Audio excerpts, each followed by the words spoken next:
Welcome to Voices from the Field, the NAMA Next Gen podcast. I'm your host, Neil Nakash, and in this episode, I spoke to Mrs. Maha Freij about how nonprofits sustain large-scale operations, navigate donor fatigue, and balance service delivery with advocacy and donor relationships. Maha Freij is the president and CEO of Access, the Arab Community Center for Economic and Social Services, which is the largest and most comprehensive Arab American nonprofit organization in the country, offering social, economic, health, and educational services to many communities. Maha Freij also led CAP, the Center for Arab American Philanthropy. Under her leadership, CAP established itself as the only Arab American community foundation in the U.S., enabling countless philanthropic initiatives across the country. We are so honored to have such a leader in the nonprofit space with us today. So, with that, here's my conversation with Mrs. Maha Freij. Thank you so much for joining us, Mrs. Freij. Thank you, Neil. Such a pleasure to meet you. Such a pleasure to meet you as well. So let's just jump right into it.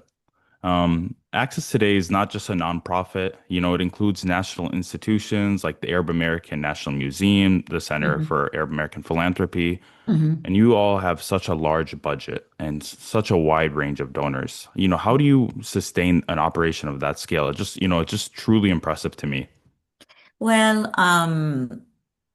I think the main thing that I wanna emphasize here that every growth that happened through Access's history happened because there was a need in the community that Access needed to respond to. So it was an organic growth.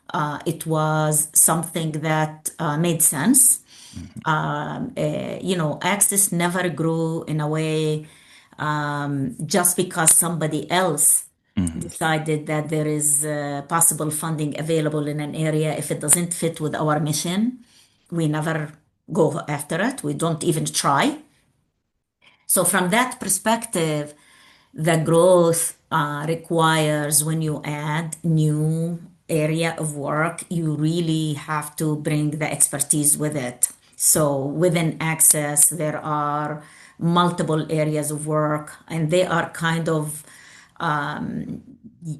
they can be islands on themselves Mhm. if they need to be, but they are all part of Access. So you have leadership, very capable leadership Mhm. within each area, and that's supported by resources that are necessary for the entirety of Access, and those include financial resources, meaning financial staff who know how to Mhm. do budgets, who keep an eye how we spend our money. So you have a fully staffed fiscal office, HR services, like we have an HR office that serves everybody. Mhm. We have the communications and marketing office, development office. Those are resources that exist at the level of the main administration and they support the entire organization.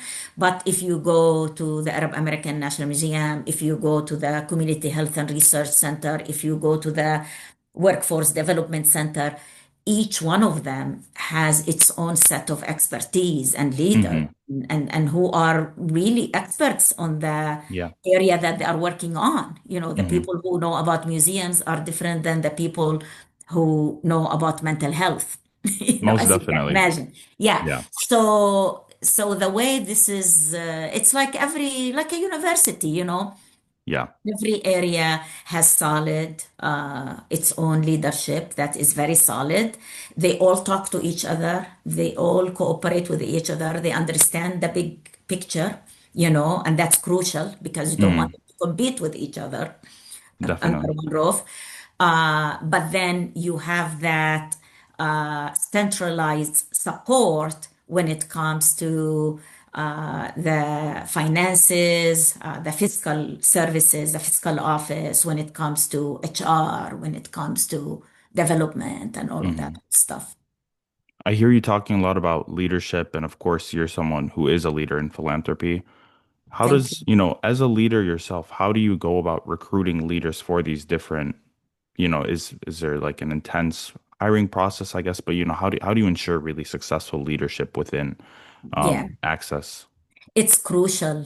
We look for leaders and we make sure that leadership is being mentored at many, Hmm. many levels of the organization. And not everybody has the same leadership skill set, obviously. For us, we go out of our way to ensure that people when we recruit them, and it doesn't work all the time, to tell you the truth. Sometimes our Hmm. animal is not the right fit for certain people. They might be successful in another environment, but not in our environment. Our environment is Hmm. a little bit tough, honestly, Yeah. because you have to have, number one, people have to have the expertise in the subject matter. I mean, if you hire somebody to do Hmm. mental health services, they have to know what mental health is. Definitely. They Yeah. have to they have to have the expertise. But Hmm. that's not enough. That's not enough in our environment. Hmm. So in addition, you really, as an individual, you have to care about it's not a cliche. I mean, the person has to Hmm. have integrity, definitely. Every company will tell you that, even in the for profit. And then we come at it with a set of vision and mission. We are a nonprofit organization, so we stand for a just and equitable society with the full participation of Arab Americans. So Hmm. that has a lot in it. You have to care about what happens around you. Hmm. In society, you have to worry about what's happening to the disadvantaged of us, those who are facing adversity. So a just society, if you don't care about that stuff, then we are not the right place for you, Yeah. right? Yeah. Uh, uh, Hmm. then, uh, then we are an Arab American led organization. Hmm. So, uh, so caring about projecting a unified Arab American voice is something that you have to be passionate about. And you don't even have to be an Arab, but you have to care about that, you know. Definitely. And if you are an Arab, you really have to check on the door all of the tribalism and feudalism that Definitely. you might bring with yourself, being that Arab Americans come from so many different backgrounds. And so if you have those feudalism kind of ideas, you are not going to survive in our environment. Mm. you know Yeah. or you have a presence in the region and in the country and in the world about issues as a problem solver, even if the Hmm. recipients are not from our community, it fits within our vision. There is Definitely. no, we don't see that a non-alignment. Hmm. If you come to Access in our workforce development centers, the majority of the people we serve, 80% of them are not Arab American. Not Arab American. No, yeah, But so I yeah, understand that, of course, access, it's the focus is on Arab Americans and in particular CAP or the Center for Arab American Philanthropy. It is the yeah, only, community foundation, yeah. focused on Arab Americans. Can you just, speak a little bit what that means, like practically, what are the benefits of being a community foundation rather than, a Sure. typical 501(c)(3)? Sure. And I will answer your question, I promise you. But I think I want to, just to continue what we were talking No, about, that sure. within Access's human services programs that are done only in Michigan, in the Southeast Michigan region, in the Tri-County area, Yeah.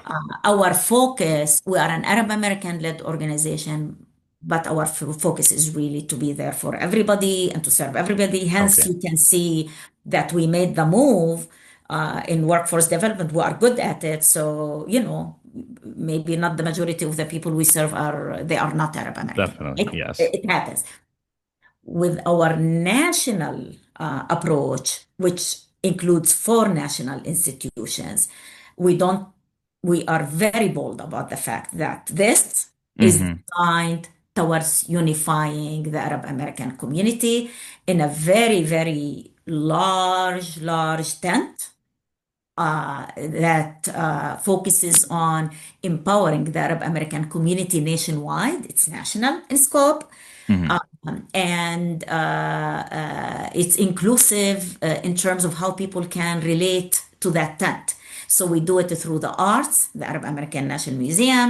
We do it through strategic giving, the Center for Arab American Philanthropy. We do it through community building and advocacy through the National Network for Arab American Communities. And we do it through, depending on quantitative and qualitative research, through the Center for Arab Narratives for Very cool. national institutions. And so it allows people to come from wherever they fit, if they are new or old in the country, if they are rich or poor, Mm-hmm. if they are conservative or liberal. It really, really allows us to work with people from spectrums that they will never meet otherwise, okay, within the Arab American community. And yes, our national approach focuses on the Arab American community, unlike Mm-hmm. the The region, regional. yeah, when we design programs, we do want to serve the Arab Americans. We want to be relevant to them. We want to be impactful when it comes to what they need, but we don't limit ourselves that it's limited to the Arab American community, you Mm-hmm. see, in the region. So when it comes to the Center for Arab American Philanthropy, again, Neil, this is this is an approach that I can tie it to our vision right now: a just and equitable society with the full participation of Arab Americans. Mm-hmm. So Access raises funds. You know, we built a museum. Like every organization, we need fund, we raise funds. When you look at the Center for Arab American Philanthropy, when it's although it's part of Access as a national institution, Mm-hmm. it's really designed for me to deal with you as Neil, even if you don't give a penny to Access. We don't, that's not our aim. Our aim is to give you what you need Mm-hmm. so you are most impactful with your giving. Mm-hmm.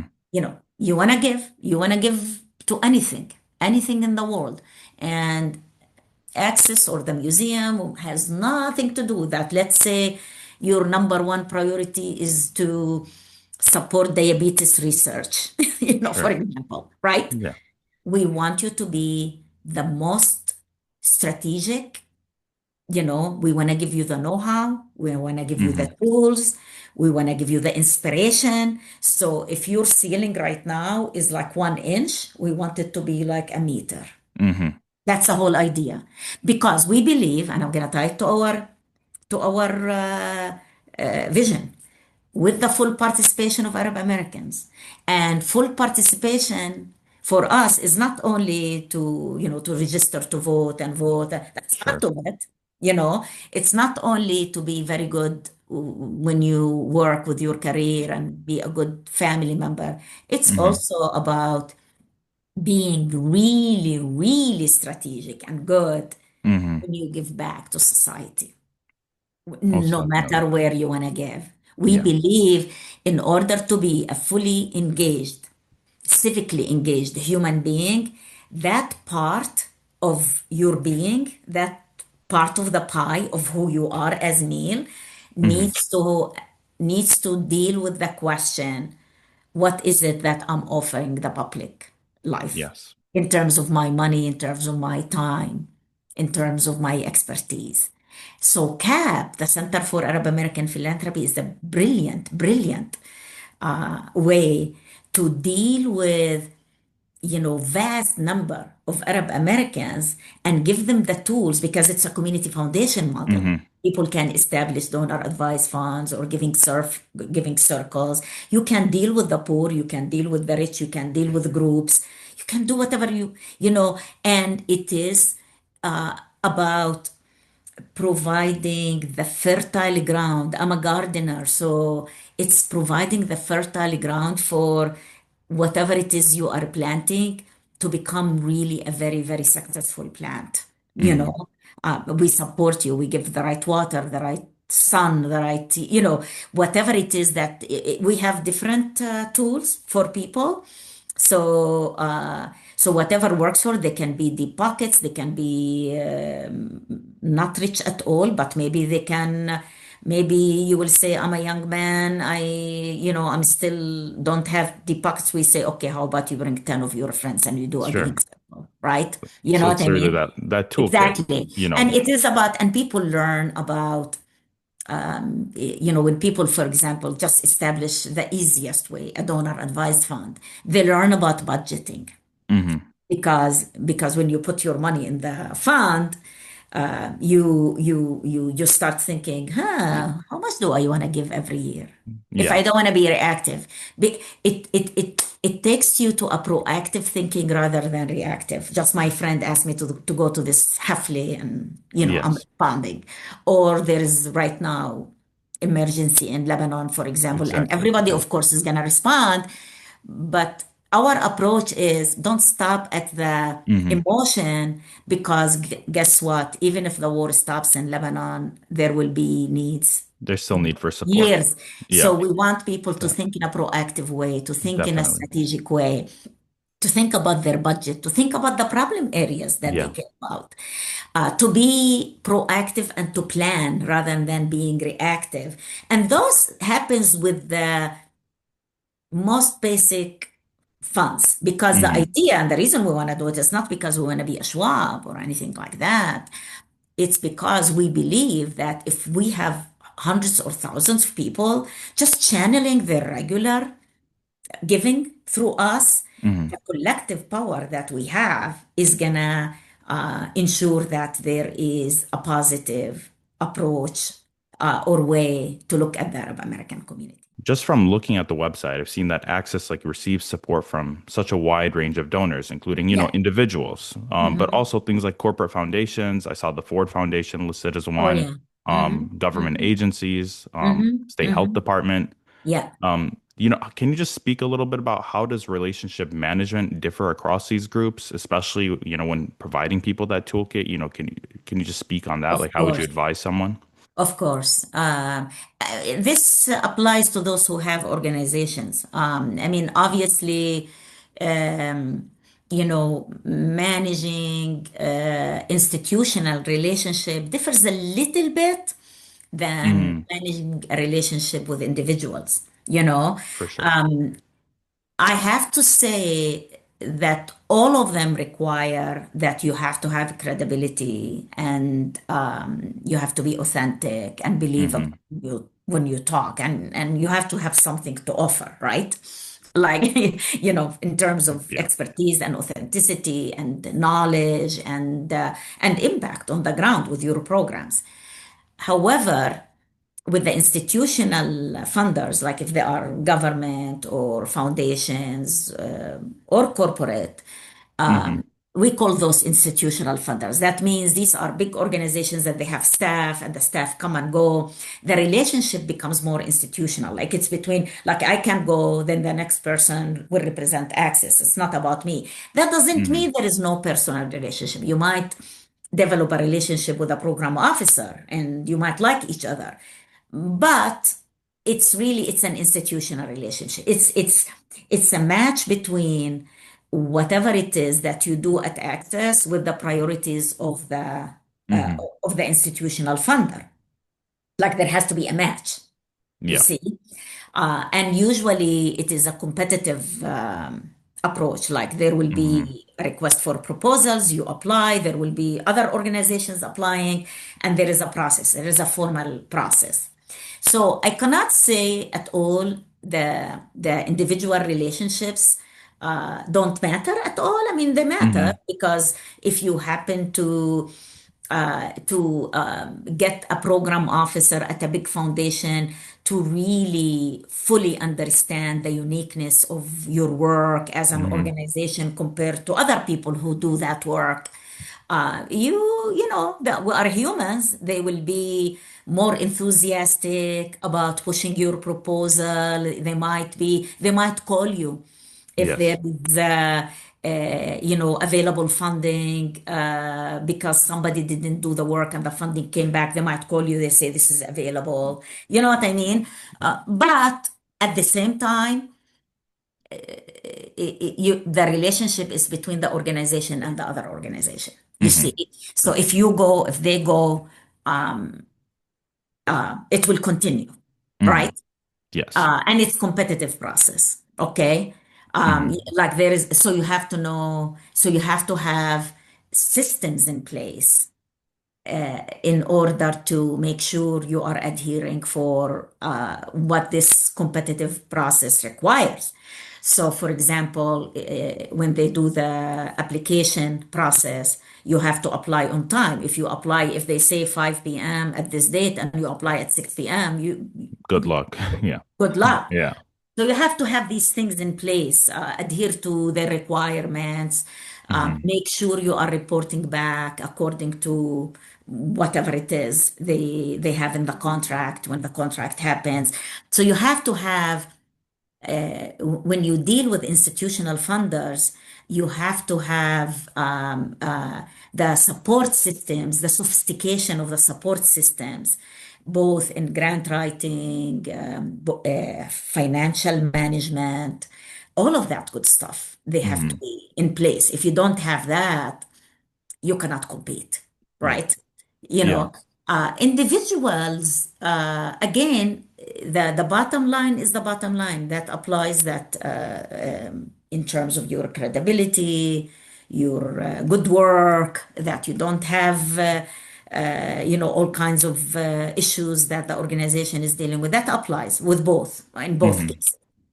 Yeah. But with individuals, it is about, especially in the Arab American community, I think that your ability to develop a relationship as a representative of the organization with that individual is crucial. It's Yeah. crucial because with individuals, the the development grows. With Hmm. institutions, no, it stays either where it is, Constant or or yeah. sometimes if they change their priorities, you might not fit anymore. I heard you also touch on this, focuses can change both for institutions, but also for individuals, especially Yes, with crises, not only yes, here, but back home. How yes, do you navigate that donor fatigue? Because from my own experience, I feel that a lot of people have had it, especially over the last definitely, 3 years. definitely, 100%. I personally work from an abundance viewpoint always.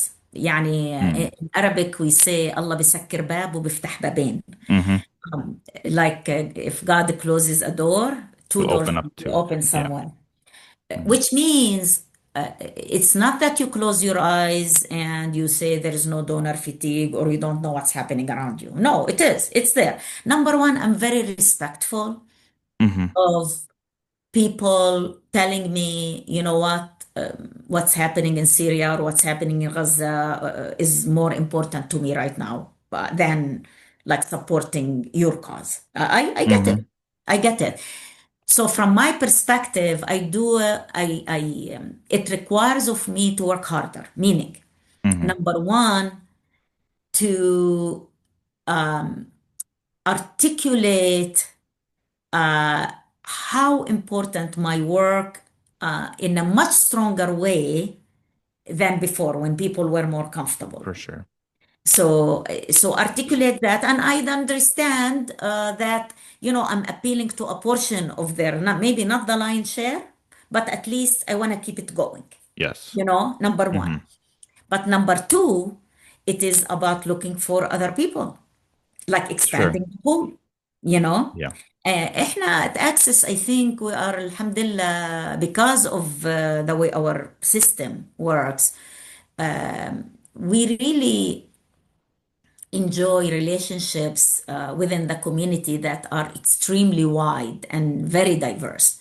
So Yes. sometimes maybe certain donors will be impacted by what's happening overseas, but Hmm. we have quite a bit of donors who don't have a relation because they are fifth generation, like they don't have Yeah. families in the Middle East, they don't. So you can lean more on them. You can expand. You can work harder on articulating your uniqueness and your Yeah. impact. And you have to be humble and you have to understand. So it's about, you don't react. People may disappear a year or two, but then they come back, Yeah, So you have to be humble enough and you have to allow people and respect, you know, what the environment requires of for them. sure. Yeah, Yeah. yeah, You've you've brought up something that I've heard about, but I didn't really think about in so much yeah, detail, which is just how competitive, I guess, the nonprofit space can be because, of course, there are so yeah, many demanding things at once. absolutely. Um, but in addition to, just balancing donor relationships, nonprofits are sometimes expected to like take a stance on issues, Hmm. advocate for Yeah, their communities. How do you really right. balance that? When do you decide to take a stance, Yeah. versus not? It's not my personal feeling. Yeah. It always has to do with an alignment with our mission and vision. We are, an organization that was established to meet the needs of the Arab American community. Hmm. That's what our founders wanted to do, and to help them with their, health and artistic and, economic well-being. Everything. So that means, Yeah. so from that perspective, I'm not an advocacy organization for Palestine. That's not my job. Yeah. It's not my job. How does it become my job in an indirect way is that Hmm. we are also an Arab American organization. And when we feel pain about what's happening in Gaza, the people we serve are feeling pain, right? Hmm. You see? Yeah. So we may, uh, so,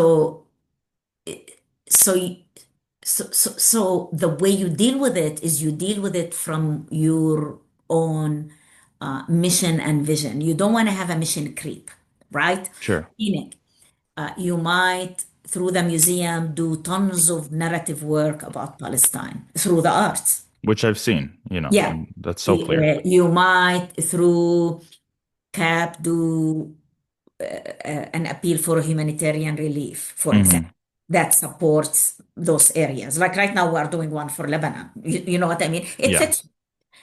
It's not our job. We do it because the moment requires it. So you send an most email, definitely. whoever comes, you see, but it's not that you worry about it every day. It's not our job to worry about. There are other people Hmm. who are worrying about it every day. We are not Hmm. a humanitarian relief organization. That's not who we Yeah, are.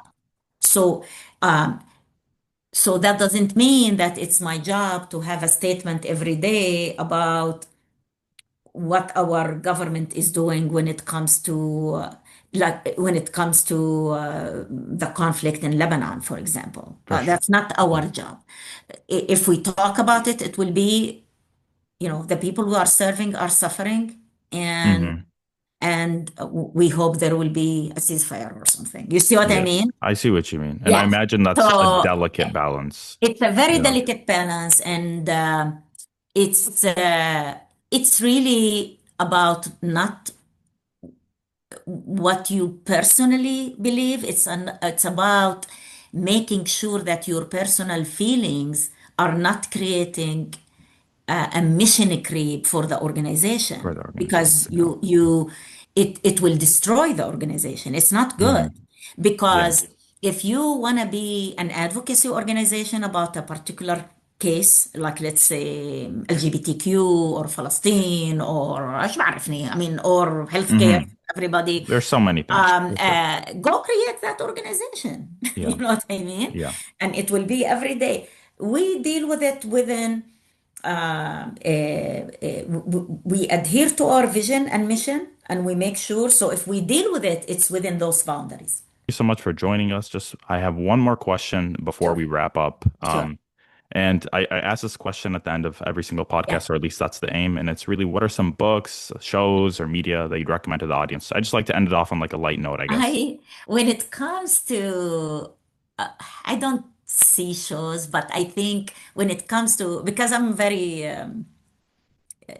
like my professional life takes a lot of my reading, Hmm. and of course I'm an informed person when it comes to what's happening in the world around us. So I I go into, like, I spend some time listening to certain podcasts or certain areas. I don't listen to the typical news except a little bit just to see what they're talking about, like all the Sure. CNNs and stuff like that. But I go to Drop Site, Breaking Point, Hmm. Judge Napolitano, those type of shows, I for news, that's where I get For sure. For news news. from, Mhm. Yeah. and right now the world is on fire, so I spend quite a bit on Well, figuring out yeah. what's happening every minute.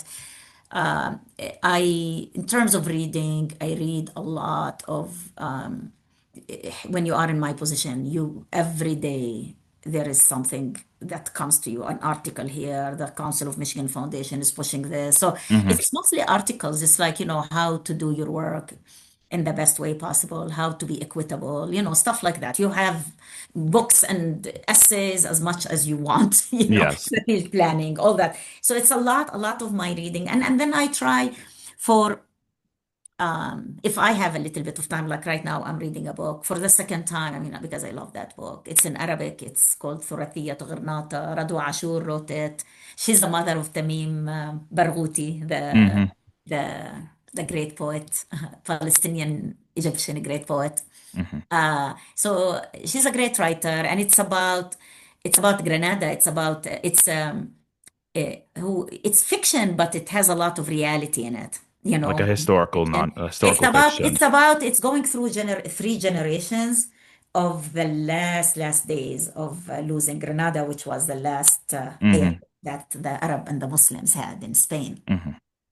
So you Well, go through yeah. three generations, like from before it fell until it fell, and then what happened to the next two The generations generations that followed. yeah, Okay. I after that, see. yeah. Because they didn't leave to Morocco, they stayed there, so you could Ah, okay. it's amazing. It's crazy, yeah. So Yeah.